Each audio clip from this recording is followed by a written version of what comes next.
Сәлем, құрметті көрермендер. Бүгін сіздермен мен Сапаров Нұрәділ FIFA 2014 клавиатураларының қыр-сырын үйрететін боламын.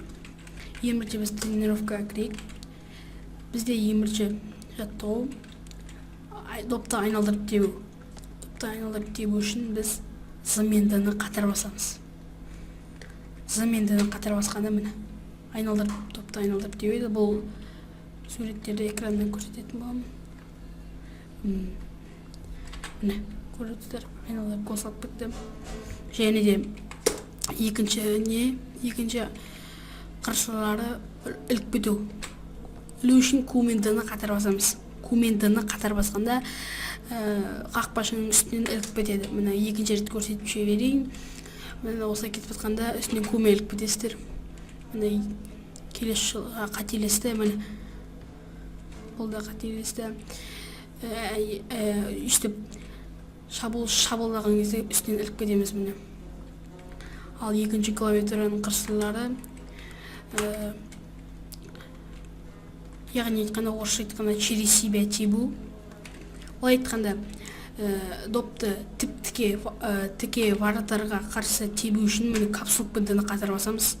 Доп әдемі ұшып барады, міне враттар оны қағып жібереді. Енді через себя тебудің жолын көрсетейін. Бірінші қақпашының алдына барамыз. Бірінші тікесінен тұрып алып, шрифтті басып тоқтаймыз доппен. Содан кейін капсулокты басып тұрып, Z-мен қайта-қайта орысша айтқанда допты қайта-қайта теуіп тұрамыз, яйсыз теуіп тұрамыз. Содан кейін клавиатурадағы төменгі стрелканы басып, капсулок пен D-ні қатар басамыз. Криштиану Роналду бұл жолы через себя тепкен жоқ. Екінші жол байқап көрейік. Ол үшін міндетті түрде тіп-тіке тұру керек. Ал жанынан тұратын болса, ол теппейді. Жанынан тұрса, ол теп алмайды.